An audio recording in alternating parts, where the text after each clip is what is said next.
Bismillah, alhamdulillah, wassalatu wassalamu ala rasulillah wa ala alihi wa sahbihi wa mawalah ba'd. Para pemirsa MGI TV dimanapun Anda berada dan juga para pendengar radio Riyadhul Jannah dimanapun Anda berada, alhamdulillah pada kesempatan ini kita bersyukur kepada Allah Subhanahu wa Ta'ala atas segala nikmatnya, dan pada kesempatan ini kita bisa sama-sama untuk mengkaji khazanah Islam atau ilmu-ilmu yang ada dalam Islam, yang diantaranya adalah kalau dalam istilah fikih itu namanya bab al-hudud, kitab al-hudud atau bab hudud. Jadi dalam fikih ini dibagi kepada 4 tadi sudah disebutkan ya, fikih ibadah, muamalah, munakahat gitu ya. Kemudian berikutnya adalah bab hudud. Hudud ini istilah dalam fikih Islam ya, yang hudud ini jamak mufradnya had. Had itu secara bahasa artinya al-mana', pembatas. Oke. Pembatas umpamanya antara saya dengan Anda adalah ini namanya. Bisa disebut hudud juga, Ustaz? Iya. Oke. Batasan-batasan. Batasan-batasan. Nah, hukum yang kaitannya dengan kehidupan kita di dunia ini, baik antara manusia dengan yang lainnya, terutama dalam hal ini adalah memang semuanya ada batasan-batasannya. Ada batasannya. Dan secara umum syariat kita ini itu adalah untuk membatasi manusia dalam melakukan sesuatu, sehingga dia tunduk kepada Allah Subhanahu wa Ta'ala. Makanya dikatakan bahwa seorang mukmin ini di dunia ini seperti penjara gitu, seperti seorang di penjara. Kenapa? Karena dia dibatasi oleh siapa? Oleh hukum Allah Subhanahu wa Ta'ala. Jadi orang mukmin ini harus merasa bahwa dia itu memang dibatasi oleh Allah Subhanahu wa Ta'ala. Jadi ketika ada sebuah pernyataan seperti ini, Ustaz, ada orang yang boleh mendalami Islam, Ustaz. Tapi setelah mendalami, loh kok jadi segala ulah katanya. Jadi segala tidak boleh gitu, Ustaz. Ini nggak boleh, ini nggak boleh. Berarti itu tidak salah ya, Ustaz, seperti itu. Karena memang seperti itu ya. Karena memang Islam itu pertama dari arti kata Islam itu dengan istislam, artinya menyerahkan. Oke. Menyerahkan diri kepada Allah Subhanahu wa Ta'ala. Kalau Allah mengatakan, oh ini boleh, kita lanjut. Lakukan. Ini tidak boleh, jangan lanjut. Oke. Nah, itu batasan itu. Allah anjurkan meskipun kita nggak suka, harus lakuin gitu, seperti itu, Ustaz. Ada dalam hukum dalam Islam yang harus dilakukan tapi jiwa nggak mau. Iya. Nah, kita harus banyak, Ustaz, hal seperti itu. Banyak. Banyak seperti itu. Dan itu disebut dalam Islam itu namanya taklif itu. Taklif itu pembebanan. Oke. Manusia di dunia ini memang untuk ditaklif. Wa ma khalaqtul jinna wal insa wa ma khalaqtul jinna wal insa illa liya'budun. Tidaklah aku ciptakan jin dan manusia melainkan mereka harus beribadah. Ibadahlah taklif. Cuma taklifnya ini sesuai dengan apa yang Allah ciptakan.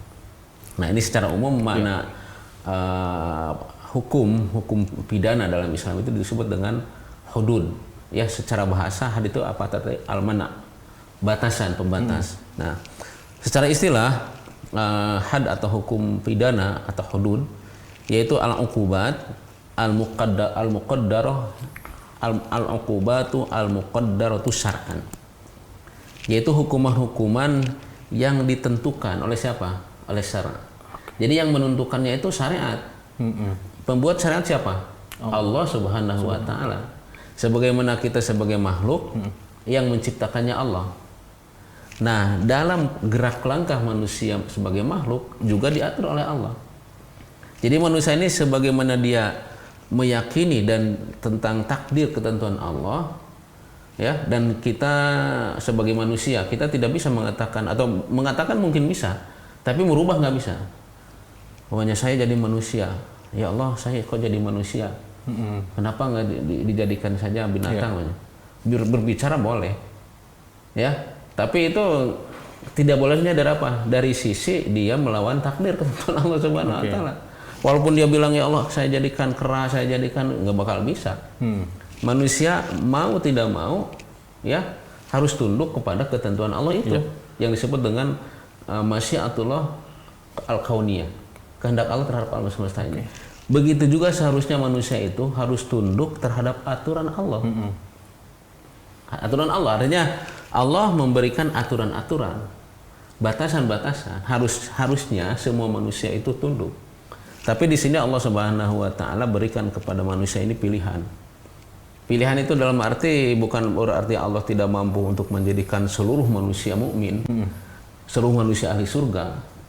Itu kalau Allah takdirkan seluruh manusia jadi mukmin itu tidak, dan itulah kehendak Allah Subhanahu wa taala. Justru dengan adanya taklif ini Allah ciptakan surga, Allah ciptakan neraka, ya, agar muncul dan merasakan manusia itu betapa agungnya Allah Subhanahu wa taala. Gitu ya. Nah, jadi hukum pidana dalam Islam ini disebut dengan hudud, yang definisinya adalah al-uqubat al-muqaddaratu syar'an. Hukuman-hukuman yang ditentukan oleh syara'. Syara' itu yang pembuat syariatnya adalah Allah Subhanahu wa taala dan Rasulullah sallallahu alaihi wasallam, bukan dari akal pikiran manusia, bukan dari perasaan, bukan, dari Allah Subhanahu wa taala. Karena Allah yang menciptakan manusia. Allah memberikan kepada manusia itu memilih dan juga ada hawa nafsu. Nah, hawa nafsunya ini harus disesuaikan dengan syariat Allah, dikekang. Ketika seseorang melampaui batasan Allah, maka di situ harus dicegah. Nah, itu had, dihukum, ya. Jadi di sini dalam Islam itu makanya ada reward, ada punishment gitu ya. Tidak reward saja, ada dua-duanya. Harus ada hukuman. Kenapa? Biar jerah. Nah, makanya definisi berikutnya al-uqubat al-muqaddaratu syar'an fil ma'asi, dalam perbuatan maksiat. Maksiat. Allah Subhanahu wa taala ciptakan manusia itu memang ada kecenderungan kepada perbuatan maksiat. Berarti semua manusia punya resiko yang sama ya, Ustaz? Ada resiko. Bisa cenderung ke maksiat, juga cenderung ke taat, ada. Ya kan? Allah berfirman, "Wa nafsi wa masawwaha fa alhamaha fujuraha wa taqwaha." Ya. Demi jiwa dan apa yang Allah Subhanahu wa taala ciptakan kepada jiwa tersebut, maka Allah Subhanahu wa taala ilhamkan kepada jiwa itu fujurnya. Fujur itu apa? Cenderung kepada perbuatan jahat. Ada manusia keperbuatan maksiat, ya. Wa taqwa, dan juga cenderung kepada ketakwaannya. Maka Allah mengatakan qad aflaha man zakkaha wa qad khaba man dasasa. Sungguh sukses, bahagia orang yang membersihkan jiwanya, dan sangat merugi orang yang merusak jiwa. Nah, jadi kaitannya dengan kecenderungan manusia kepada maksiat, maka supaya kembali lagi, maka diadakanlah hukuman-hukuman. Dan hukuman ini dari Allah Subhanahu wa taala. Ya, dari Allah Subhanahu wa taala, bukan dari hasil seminar atau hasil pemikiran manusia, atau bukan. Dari Allah Subhanahu wa taala, gitu ya. Tujuannya apa? Tujuannya mah litamna, nah ini di antara faidahnya. Manfaatnya litamna'a minal wuqu'i fi misliha. Agar ya hukuman-hukuman ini bisa mencegah terjerumusnya manusia terhadap perbuatan-perbuatan maksiat tersebut, ya. Jadi banyak sekali yang terjadi di lingkungan masyarakat tentang kriminalitas, banyak, Ustaz, perbuatan kriminalitas, gitu ya. Nah, ini Allah Subhanahu wa taala turunkan syariat ini untuk apa? Bukan untuk menyiksa, tapi supaya jerah. Manusia itu supaya jerah. Kapok ya, Ustaz, bahasa kitanya. Kapok. Tidak ingin melakukan hal yang seperti itu lagi. Orang berpikir kalau sudah melakukan begitu, kemudian tahu bahwa akan dihukum, sedemikian lupa, nah, itu berpikir, ya. Dan nanti yang kaitan tentang kriminalitas ini banyak dalam Islam ini. Di antaranya adalah seperti orang berzina, ya. Berzina itu melakukan persetubuhan laki-laki dan perempuan. Kalau yang laki-lakinya masih bujangan dengan perempuan yang masih perawan disebut dengan zina muhsan. Nanti jawaban ini contoh aja. Ya, yang lakinya sudah nikah dengan perempuan yang sudah nikah juga, itu ghair muhsan namanya. Nah, itu ada hukumannya. Jadi kalau misalkan perkara zina nih, Ustaz, beda-beda jenisnya. Maksudnya beda. Hukuman untuk, ya itu tadi, yang masih bujang dengan yang masih perawan, beda. yang misalkan yang punya suami dan yang punya istri, beda-beda hukumannya. Beda-beda. Sedetail itu berarti ya Islam sambil memperhatikan hal tersebut. Sangat detail dan juga ini untuk supaya terjadi memang keamanan dan kenyamanan. Jadi Islam ini agama yang memang karena turun dari Allah Subhanahu wa taala itu mencegah sebelum terjadi. Kadang kan kalau pikiran manusia baru terjadi baru dipikirkan bagaimana solusi. Bagaimana akibatnya? Bagaimana akibatnya? Kalau Islam enggak, dalam hukum Islam enggak. Karena Allah yang Maha tahu ya. Jadi sebelum terjadi itu sudah disiapkan dulu. Kalau tidak dilakukan ini maka akan terjadi itu. Ketika maunya terjadi kriminalitas, maka di introspeksi, kenapa terjadi itu? Gitu ya. Nah, kalau Allah Subhanahu wa taala memberikan hukum ya kepada manusia ini sebelum terjadi itu dibatasi dulu hal-hal yang menjerumus itu. Dan contoh bagaimana Islam mengatasi sesuatu sebelum terjadinya sesuatu tersebut seperti zina tadi. Pertama, dalam surat An-Nur Allah Subhanahu wa taala menganjurkan, memerintahkan dengan wajib harus menjaga pandangan. Ya, oke. An-Nur 30 Allah firman wa qul mu'minina yaghudduna min absarihim wa yahfaduna furujahum. Katakan olehmu wahai Muhammad kepada orang-orang mukmin, hendaklah kalian menundukkan pandangannya. Tentunya pandangan kepada yang bukan yang haram seperti melihat lawan jenis. Ya, kalau melihat dalam arti melihat terus dengan hawa ya. Tapi kalau hanya sekilas gitu, hanya sekilas kita berpapasan nggak jadi masalah. Yang dimaksud adalah melihat dengan hawa dan kemudian akan membangkitkan gairah ya, seksual gitu ya. Itu yang diharamkan, haram. Begitu juga kepada wanita mukminah. Wa qulil mu'minat yaghuddna min absarihinna wa yahfadna furujahunna. Katakan olehmu kepada wanita-wanita yang mukminat, hendaklah mereka menundukkan pandangannya. Ini untuk apa? Sebelum terjadinya perzinahan. Perkara yang mengakibatkan ke sana itu sudah dicegah dulu. Kemudian Islam juga mengatur tidak boleh adanya percampuran antara laki atau disebut khulwah atau ikhtilat, ya. Sehingga dalam hal ini sebelum terjadi perzinahan maka jalan-jalan untuk menuju ke sana sudah di. Ketika sudah terjadi zina maka ada juga hukumannya.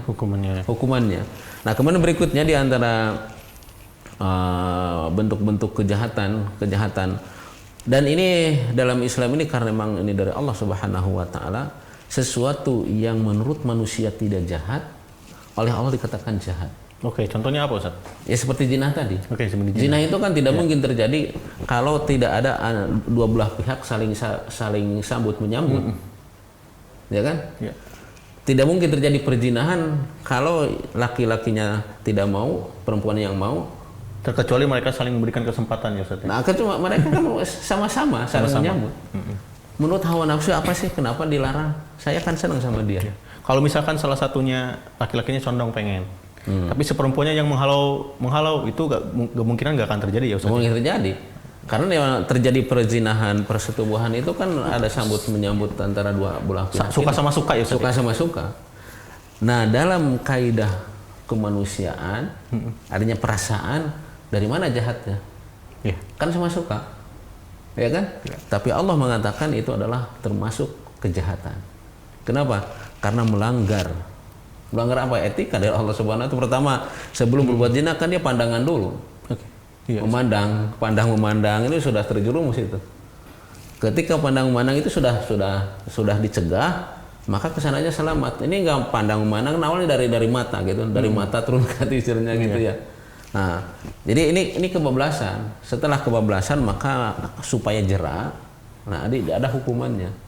Kalau hanya pandang memandang nggak ada hukumannya, hanya berdosa, ya berdosa. Dan kalau semua dengan pandangan itu disebut dengan dosa kecil.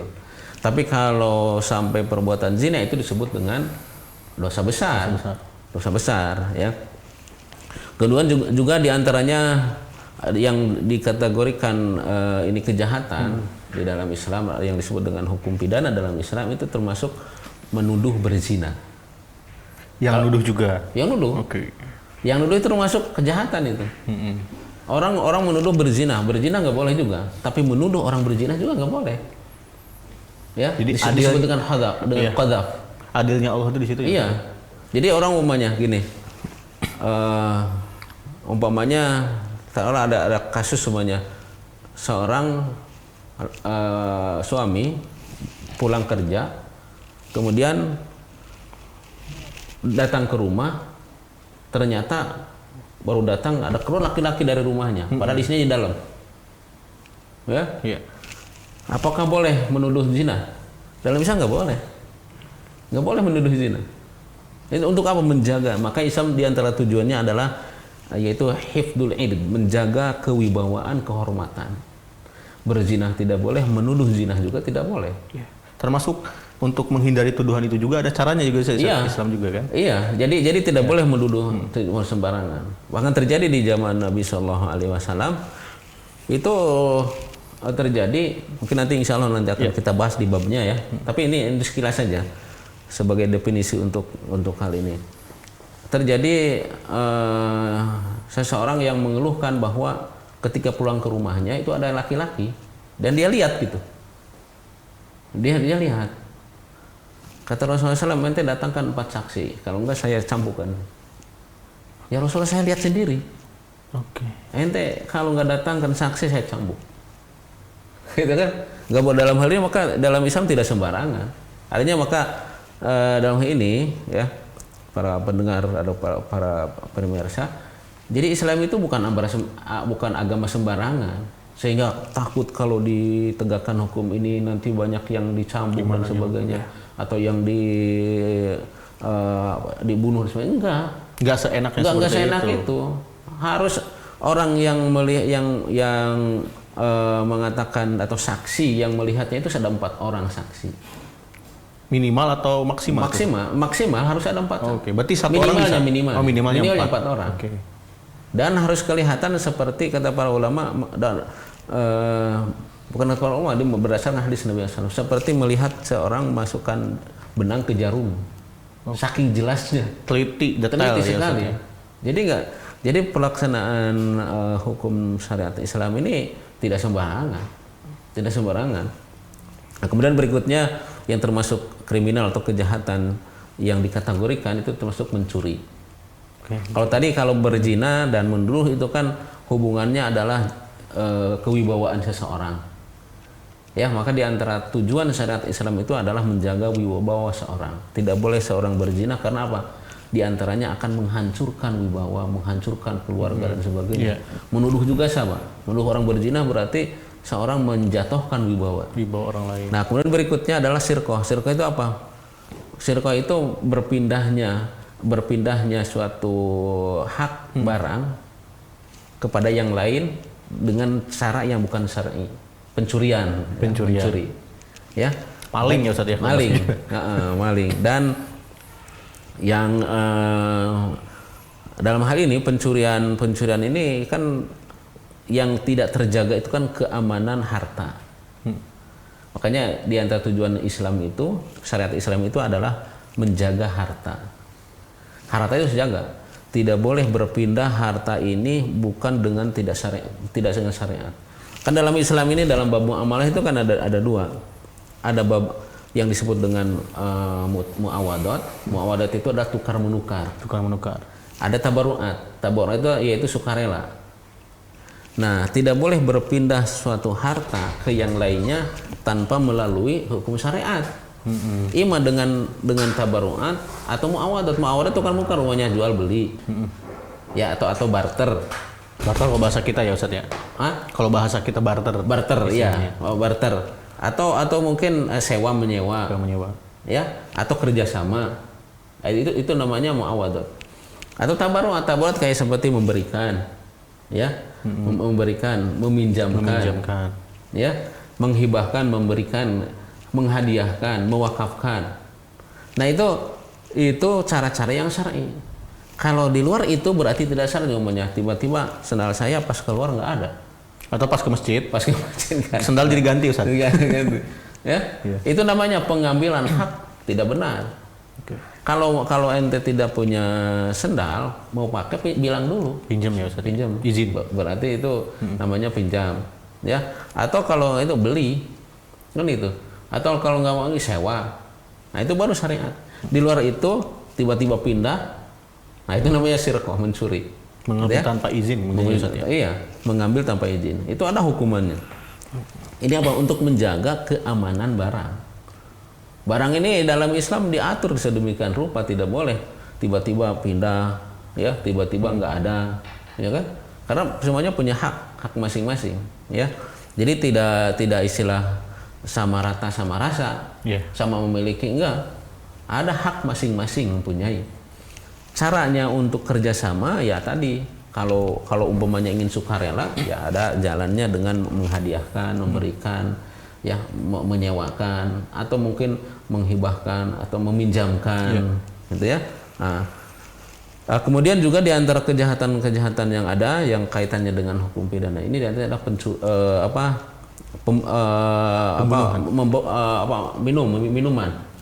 minuman keras, ya, miras, minuman keras. Ini kenapa? Karena syariat Islam ini di antara tujuannya adalah untuk menjaga akal. Akal. Kalau dengan minuman ini, maka orang akan akalnya hilang. Sehingga yang tadinya manusia ini ditaklif, diberikan beban oleh Allah Subhanahu wa taala, kemudian akalnya nggak ada. Ya kan, dia jahat. Dia jahat. Allah Subhanahu wa taala memberikan kepada manusia itu untuk ibadah. Ketika sumber untuk memahami bagaimana perintah Allah, bagaimana larangan Allah, dia hilangkan itu. Itu kejahatan itu. Ya, kejahatan di situ. Jadi dia jahat kepada dirinya sendiri, jahat kepada masyarakat, jahat juga kepada Allah Subhanahu wa taala. Karena yang mabuk itu memang sih normalnya biasanya gitu Ustaz, akan melakukan tindakan kejahatan juga ya Ustaz. Betul. Iya. Yang tadinya dia tidak berani jadi berani. Jadi berani. Iya, yang tadinya dia malu-malu dan sebagainya jadi nggak ada sifat malunya tuh. Dia dengan mabuk itu dia bisa mencuri, bisa berzina, dia bisa membunuh. Ya, kejahatannya akan merembet. Makanya dalam Islam harus ditindak. Tindakannya khusus ada. Berupa apa tindakannya Ustaz untuk yang nanti akan kita bahas. Ini baru disebutin kejahatan-kejahatan aja, ya. Ya cambuk, cuma nanti kita jelaskan. Kemudian juga diantaranya adalah murtad. Murtad itu artinya apa? Keluar dari agama Islam. Ya. Kenapa? Karena manusia itu tanpa kecuali, ya, manusia itu kan yang Allah ciptakan, yang diberikan akal oleh Allah Subhanahu wa taala.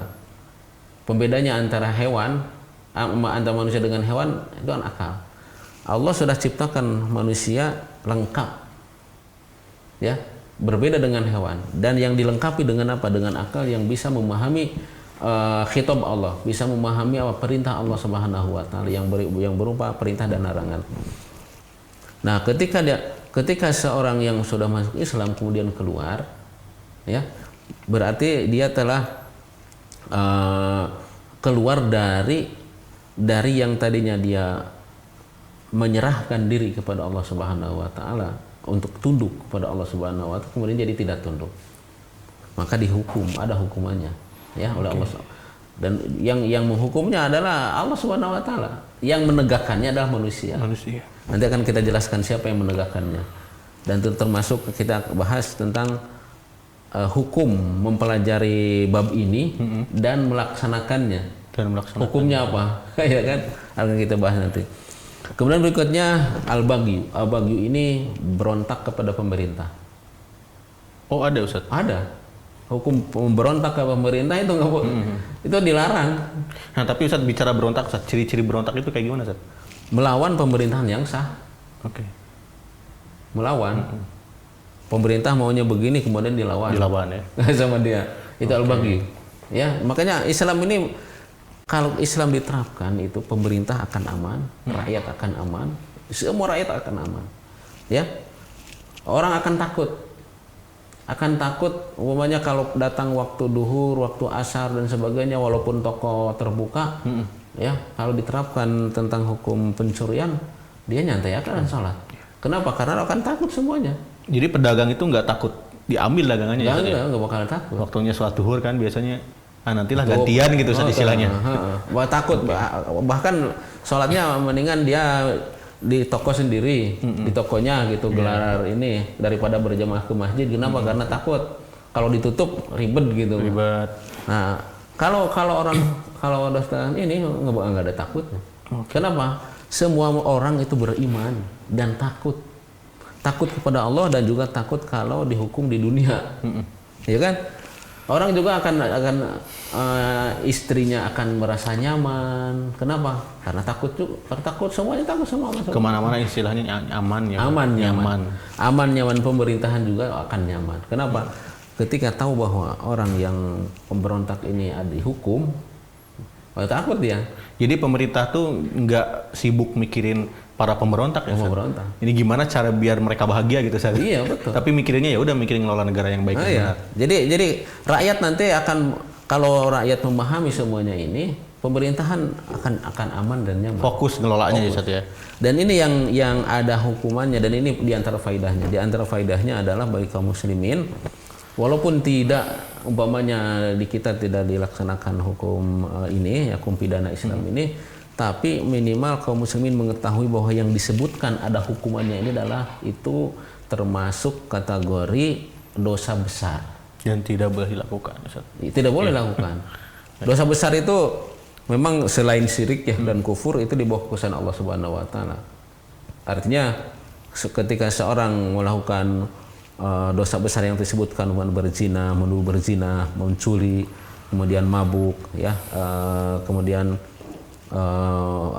keluar dari agama. Kalau keluar dari agama Islam itu sudah harus benar-benar tobat itu. Jadi kalau di sini yang disebutkan kejahatan yang beda dengan yang lainnya itu ridah. Ridah ini yaitu keluar murtad dari agama Islam, keluar dari agama Islam itu tidak diampuni Allah Subhanahu wa taala kecuali dia harus bertaubat. Dengan taubatan nasuha, artinya dia harus baca syahadat lagi. Baik lagi ya Ustaz ya? Harus balik lagi kepada Islam, baca syahadat lagi. Kalau yang lainnya itu di bawah kekuasaan Allah. Jadi tidak boleh kita menyamakan yang tadi berzina, menuduh berzina, mencuri, kemudian mabuk dan memerangi pemerintahnya dengan kejahatan murtad. Itu beda. Kalau murtad ini Allah tidak mengampuni kecuali kalau dia bertobat.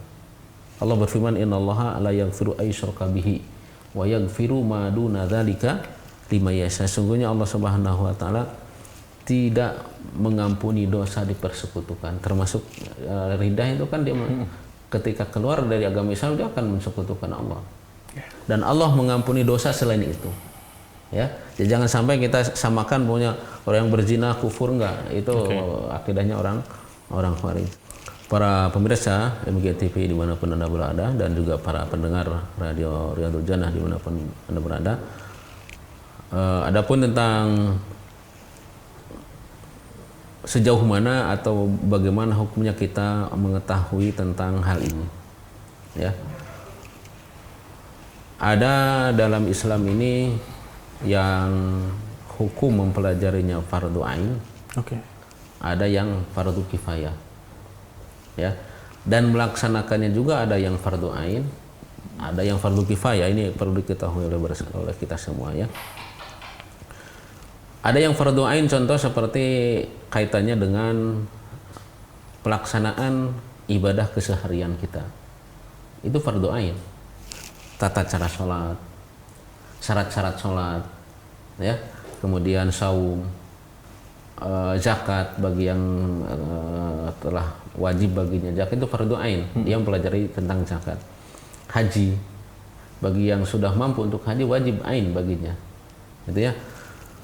Nah kemudian untuk tentang mempelajari ini itu fardu kifayah. Fardu kifayah salah seorang dari kaum muslimin yang tahu tentang hal ini, ya, itu harus ada. Kemudian ada yang fardu ainnya bagi kaum muslimin, yaitu mengetahui bahwa yang disebutkan seperti berzina itu haram, menuduh orang berzina itu haram, ya, mencuri itu haram, kemudian keluar dari agama Islam itu haram, kemudian memberontak perintah itu haram, itu fardu ain.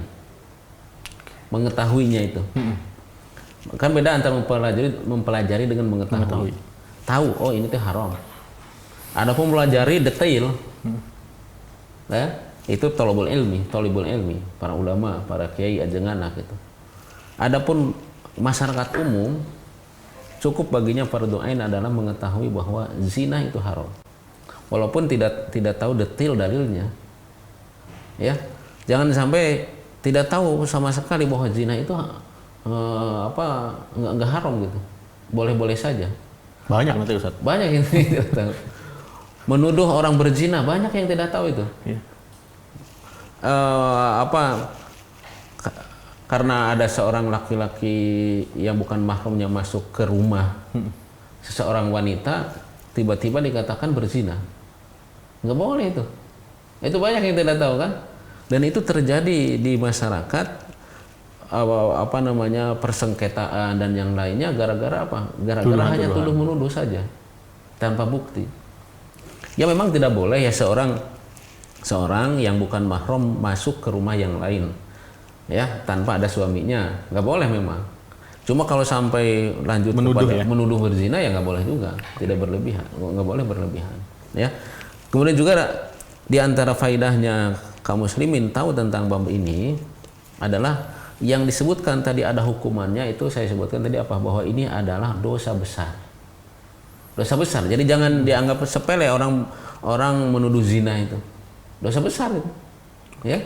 Berzina dosa besar, menuduh orang berzina dosa besar, ya, mencuri dosa besar, ya, mabuk dosa besar. Artinya dosa besar itu apa?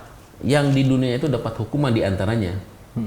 Nanti ada hukuman lagi di akhirat kalau dia tidak bertobat. Jadi minimal ketika kita mempelajari hal ini, Ustaz, meskipun tidak diterapkan di dalam kehidupan kita, di dalam sistem kenegaraan dan sebagainya, minimal tahu bahwa itu dosa. Dan kita jadi takut gitu. Dosa besar. Jadi takut ya Ustaz. Takut. Walaupun tidak ditegakkan kepadanya, umumnya kepada yang berzina umumnya dicambuk umumnya, atau didera gitu. Minimal menimbulkan rasa takutnya itu ya Ustaz. Takut, dan itu lebih baik itu. Takutnya seorang berzina karena Allah Subhanahu wa taala itu kan satu yang ikhlas. Keikhlasan. Ya, beda orang yang dia ingin sekali berzina, kemudian karena tidak ada kesempatan. Itu kan beda lagi. Beda lagi gitu kan. Cuma karena ada pahansip punya nggak jadi zinanya, beda dengan orang yang mengekang jiwanya dari awal ikhlas karena Allah Subhanahu wa taala. Gitu. Ya, ada satu yang tadi ketinggalan ya dari diantara kejahatan itu adalah membegal. Begal itu. Beda dengan mencuri kan. Kalau begal itu seorang atau beberapa orang, gerombolan, kelompok, ya, sengaja pokoknya di suatu tempat yang sepi mengambil sesuatu yang secara paksa, ya, atau baik itu membunuh orang atau mungkin mau ingin kepada orangnya atau kepada hartanya atau membuat kekacauan, ya, itu termasuk kejahatan. Dan ini Islam ini agama yang memang membuat strategi yang nyaman untuk aman di negara. Coba kalau diterapkan kepada mereka itu hukum pembegalan ini kan sekarang banyak sekali. Ya geng-geng motor dan sebagainya. Gitu. Apalagi di masa pandemi, Ustaz. Iya. Banyak yang perutnya kosong gitu, Ustaz. Iya. Akhirnya nggak ada kerjaan melakukan hal seperti itu. Nah itu. Ya, dan ini disebut dengan al-hirabah atau muharabah. Itu membegal gitu ya. Ya. Juga ini secara di dunia Allah Subhanahu wa taala melalui lisan Rasulnya, Rasulullah SAW bersabda, haddun, kata beliau SAW, haddun yu'malu bihi fil ardi khairun li ahlil ardi min an yumtaru arba'ina sabahan. Kata Rasulullah SAW, suatu hukuman yang kaitan dengan pidana Islam, ya, hukuman yang tadi ditegakkan di suatu hukuman kepada perilaku kriminal gitu ya, yang diterapkan di dunia, di muka bumi ini, itu lebih baik bagi penghuni dunia daripada Allah turunkan kepadanya hujan 40 hari, 40 pagi, 40 hari. Jadi ditegakkan satu hukuman saja. Satu hukuman saja. Taruhlah umpamanya hanya ditegakkan satu hukuman umpamanya perzinahan. Itu lebih bagus di sisi Allah Subhanahu wa taala bagi ahli dunia muka bumi ini dibanding dengan kalau Allah menurunkan hujan 40 hari. Itu hanya satu saja. Bagaimana kita bayangkan kalau semua tadi sisi kriminal itu ditegakkan secara syariat. Makanya Allah Subhanahu wa taala berfirman, "Lau amana ahlul qura wattaqau la fatahna 'alaihim barakatin minas sama'i wal ardh." Ya kan? Andai kata kalaulah penghuni dunia ini beriman dan bertakwa, niscaya kami akan turunkan kepada mereka berkat, barokat itu kan subutul khair, tetapnya suatu kebaikan yang berkesinambungan, ya, dari langit dan di bumi akan Allah bukakan.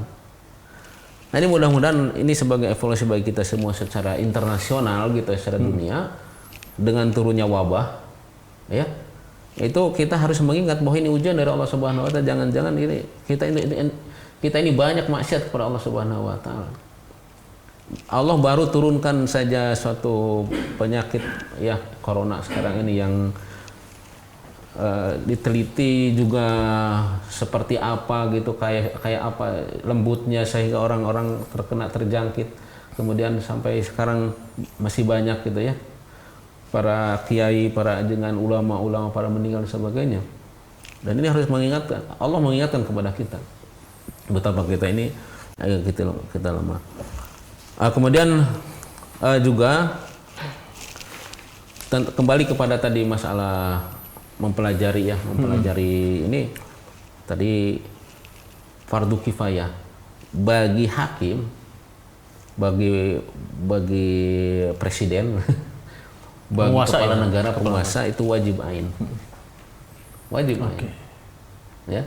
Artinya bukan fardu kifayah, wajib baginya. Makanya kalau tahu tentang kewajibannya kepada Allah Subhanahu wa taala, pimpinan itu berat sekali. Karena harus tahu terus masalah ini. Dan yang menegakkan tentang hukum-hukum ini bukan perorangan, nggak boleh perorangan. Pokoknya di kita seorang kiai atau ajengan, ya, karena udah membaca kitab ini kemudian dia tegakkan di pesantren namanya. Atau boleh. Misalnya di MGTV misalnya Ustaz ya, udah mempelajari ini, karyawannya melakukan hal ini Ustaz. Nggak boleh. Yang menegakkan ini adalah siapa? Imam. Dan imam besar, maksudnya imam besar itu presiden, ya. Karena di zaman Nabi SAW pun Nabi SAW artinya dalam arti komando dari pimpinan tertinggi, baik secara langsung atau mewakilkan kepada wakil-wakil yang di daerah, semuanya kepada gubernur, kepada kalau di kita ya kepada wakilnya yang bupati, ada di bupati gitu, atau di wali kota atau di kecamatan, ya, dengan dibuatkan teknis bagaimana caranya. Jadi tidak langsung, karena Nabi SAW pun ketika itu ada kejadian di zaman Nabi SAW, ya, beliau mewakilkan hanya dalam arti hal ini boleh seorang pimpinan mewakilkan untuk menegakkan tindak pidana, ya, kepada yang berperilaku kejahatan ini, gitu ya. Nah, jadi untuk kaum muslimin fardu ainnya adalah mengetahui tentang kriminalisasi bahwa ini adalah haram. Adapun mempelajari secara detailnya itu adalah para ulama yang menegakkan, ya, hukum pidana Islam ini adalah pimpinan dengan komando atau undang-undang diundang-undangkan gitu, ya, secara resmi oleh pemerintahan pusat, kemudian dilaksanakan oleh pemerintah daerah di daerahnya. Iya. Jadi mungkin seperti ini, misalnya Ustaz, di Indonesia menerapkan hal itu. Jadi yang pemerintah pusat mewakilkannya kepada misalkan di Kota Tasik nih ada yang melanggar, wali kotanya misalnya Ustaz ya. Kayak gitu, seperti itu kemungkinan Ustaz ya. Iya, seperti itu. Karena semuanya juga kalau semuanya begitu kan nggak mungkin semuanya oleh pimpinan pusat. Iya. Tapi kalau misalkan yang di daerah wali kota nih misalnya, saya wali kotanya misalnya Ustaz. Saya nyuruh membentuk sebuah badan penegak hukum. Ada lagi gitu Ustaz. Iya. Diwakilkan ke situ. Oh, boleh. Boleh juga. Oke. Iya. Tapi ini semuanya adalah udah didasarkan undang-undang yang terpusat. Tidak boleh membuat sendiri. Membuat sendiri, umpamanya membuat suatu daerah sendiri tanpa ada persetujuan dari pimpinan pusat. Ya nggak seperti itu. Karena Islam ini agama yang bukan agama faudo, agama yang seenaknya, enggak. Harus benar-benar difahami. Dan ini sebenarnya di kita ya para pemirsa yang melakukan Allah Subhanahu wa taala, ketika tidak ditegakkannya atau mungkin kita berhusnudzon belum gitu ya. Belum. Itu pertama, tidak boleh kita memaksakan. Pokoknya kita berdemo aja. Tegakkan syariat Islam, kita tuntut semuanya ya. Enggak juga. Karena akan terkena yang lainnya itu apa? Al-Baghyu tadi. Memberontak. Jadi ketika misalnya kita ngeberontak nih, terus akhirnya diterima, bisa jadi kena tuh yang itu. Nggak kena, nggak boleh juga. Nggak boleh kita memaksakan. Memaksakan harus melakukan ini. Kenapa? Karena agama Islam ini agama yang memang tertib gitu. Bukan saatnya gitu. Jangan dipaksakan belum di waktunya. Ya, jadi jangan memasukkan sesuatu yang besar ke orang yang kecil gitu. Jadi harus sadar, masyarakatnya sadar, juga para pimpinan sadar, semuanya sadar hukum lah tentang agama Islam. Tapi Ustaz, kita menyarankan atau mengusulkan boleh nggak Ustaz? Mengusulkan boleh, tapi ada caranya. Memaksakan ya, memaksa gitu harus begitu juga. Apakah Islam ada caranya Ustaz kalau kita mau mengusulkan? Ya diantaranya berdakwah. Oke. Dengan cara seperti ini mungkin ya diantaranya kemudian juga memberikan masukan kepada pemerintahan ya tentang hal ini ya, diterima ya alhamdulillah, enggak ya kita udah lepas. Baik, Ustaz. Dan anak yakin orang-orang para ulama yang ada di pimpinan juga mereka ada pikiran ke sana, cuma barangkali bertahap belum ya Ustaz ya. Bertahap ya, gitu. Karena memang rakyat juga banyak yang belum paham. Jangankan pada hal yang detail seperti ini tentang sholat, tentang wudhu, mungkin banyak yang mereka nggak paham. Barangkali sholatnya hanya ikut-ikutan, wudhunya juga ikut-ikutan, banyak ya. Atau yang itu fardu ain, yang keseharian dilakukan, banyak yang belum paham. Atau baca Quran seingatnya ya Ustaz ya. Nah itu ya. Ya, jadi itu menarik sekali sahabat agama Islam. Jadi pembahasan seputar hukum pidana ini sangat berarti wajib kita ketahui ya Ustaz ya. Wajib. Agar ada rasa takut ya Ustaz ya. Rasa. Dan lihat jam Ustaz. Ya.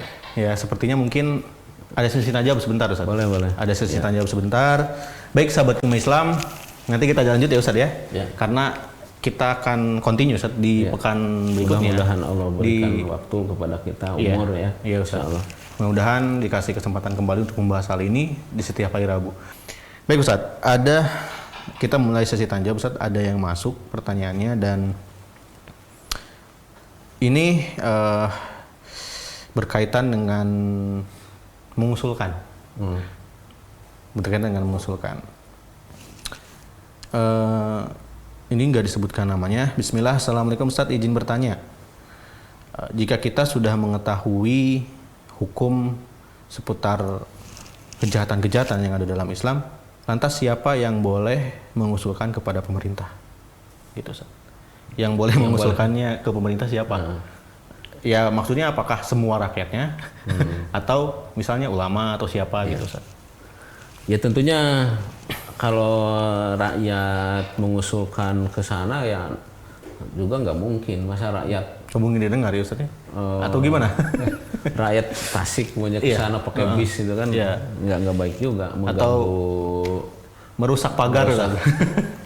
Ya tentunya perwakilannya lah. Oke. Wakil rakyat ya, di setiap daerah ada wakilnya ya, yang dari Tasik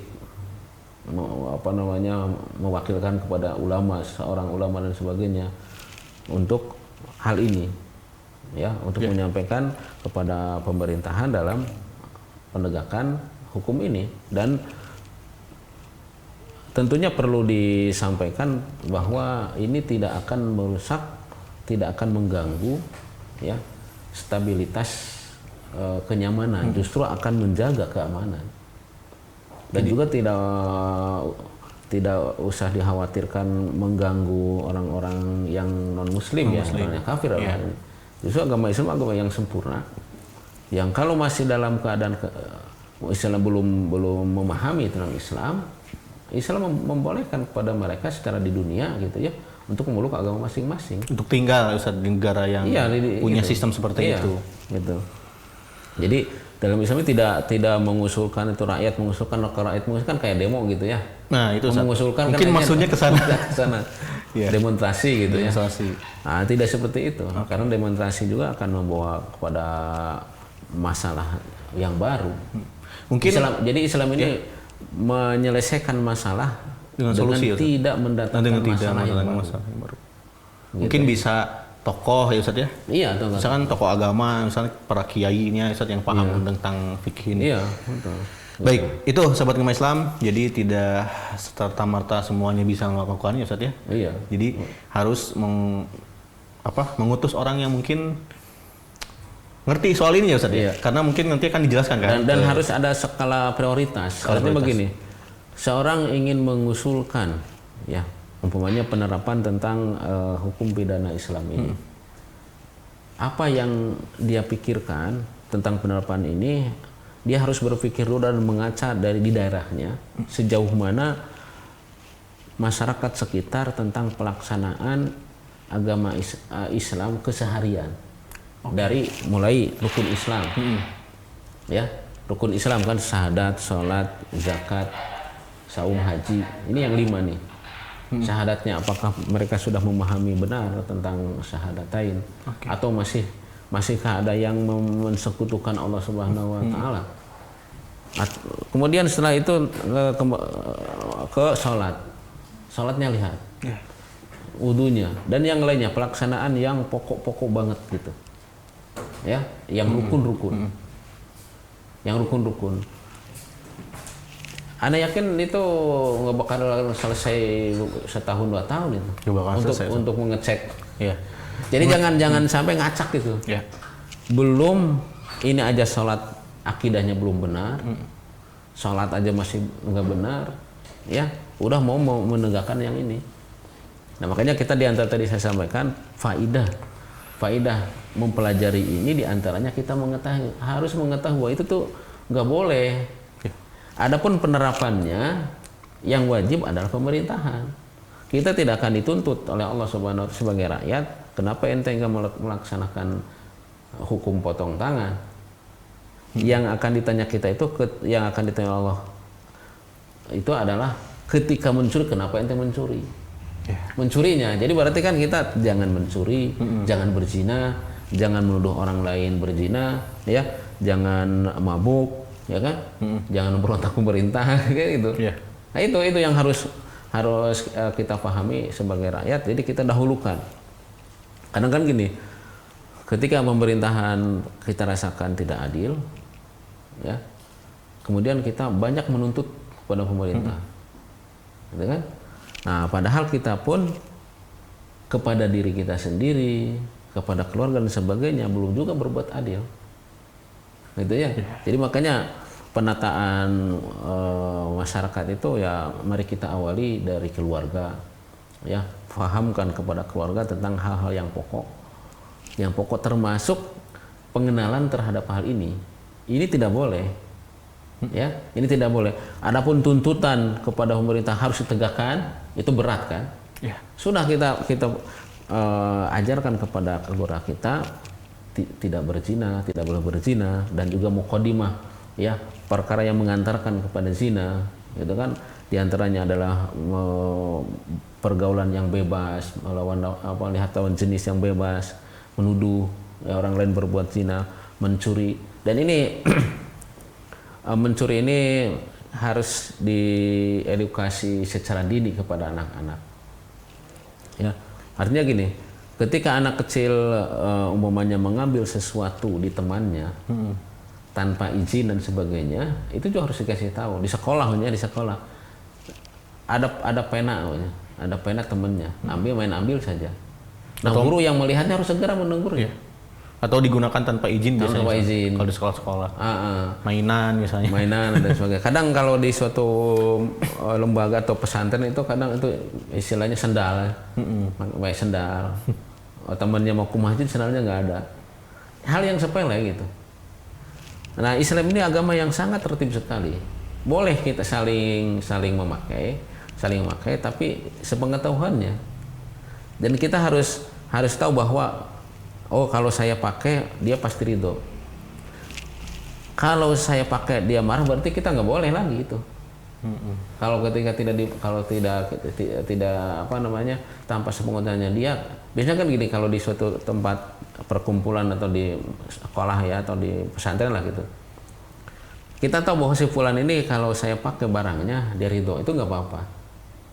Oke. Kalau sudah tahu bakalan ridho. Biasa bakalan ridho. Kalau sudah tahu bakal marah, maka nggak boleh. Harus izin. Nah, gitu kan kecil-kecilan tuh. Sirkoh itu kan. Jadi bagi kita dan rakyat semuanya itu hindari perbuatan zina, hindari dari perbuatan menuduh kepada orang yang berzina, hindari pencurian, hindari mabuk, ya, dan hindari begal, dan juga hindari dari perbuatan murtad, ya, dan juga melawan pemerintah, gitu ya. Itu bagi kewajiban rakyat, bagi kita itu harus tahu gitu bahwa itu kalau dilakukan dosa besar. Ada yang paling besar yaitu riddah murtad, itu harus tahu semuanya, ya. Jadi sebelum kita mengusulkan hal tersebut, perbaiki yang ada dalam diri kita dulu, gitu. Sholatnya lah, terus apalagi ya, hubungan dengan keluarganya, hubungan dengan istrinya, hak dan kewajibannya apakah sudah ditunaikan dan akidahnya kuat dulu, akidahnya. Jadi itu sahabat Kemi Islam, jadi mudah-mudahan ya setelah tahu hal ini tidak langsung jangan. Ini harus ganti dengan hukum Islam, hukum Allah gitu dan sebagainya. Jadi mudah-mudahan itu. Nah, baik Ustadz, sepertinya sudah mendekati waktu asar Ustadz. Nanti kita lanjut di pembahasan berikutnya di pekan depan insya Allah. Dan nggak terasa ya Ustadz, masih ada banyak. Dan saya pun sebenarnya masih ada banyak pertanyaan Ustadz. Tapi karena waktu Ustadz sudah mau asar, jadi silakan Ustadz barangkali memberikan nasihat untuk pemirsa yang ada di rumah dan juga kesimpulannya sedikit Ustadz. Ya, baik. Para pemirsa yang dimuliakan Allah Subhanahu wa taala dan para pendengar Riyadhul Jannah, pada kesempatan ini kita perdana membahas tentang hukum pidana Islam, ya, yang dalam istilah ahli fikih disebut dengan bab al-hudud, jama' dari had, ya, yaitu suatu aturan dalam Islam atau hukuman yang ditentukan oleh syariat, yaitu Allah Subhanahu wa taala bagi pelaku maksiat atau kriminal, yang kaitannya kriminal ini adalah antara hak-hak, baik haknya itu secara yang berupa hak kehormatan atau hak harta, ya. Nah, ini dalam Islam ini ada hukumannya. Tujuannya adalah apa? Supaya jerak sehingga manusia tidak melakukan, sehingga terjadilah keamanan yang benar-benar nyaman, di mana di antara tujuan syariat Allah Subhanahu wa taala itu adalah menjaga harta, menjaga akal, menjaga wibawa manusia, dan menjaga agama. Semua perkara-perkara yang merusak itu disebut dalam Islam yaitu kriminal atau jarimah, ya, kriminal, dan ada hukumannya ya di dalam agama Islam. Dan untuk mengetahuinya bagi kaum muslimin, mengetahuinya bahwa itu adalah haram, itu wajib ain.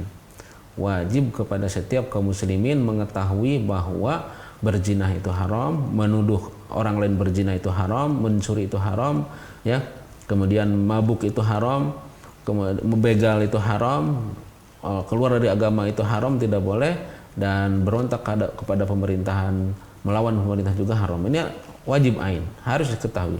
Adapun detail-detailnya, ya, rinciannya, dalil-dalilnya, maka kewajiban fardu kifayah, yaitu cukup bagi sebagian kaum muslimin mempelajarinya. Adapun menegakkan ini kewajibannya adalah pemerintah atau orang yang mewakili pemerintah, ya.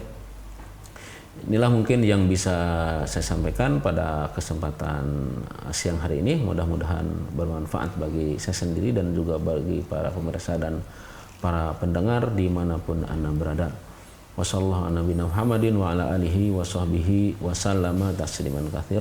Wassalamualaikum warahmatullahi wabarakatuh.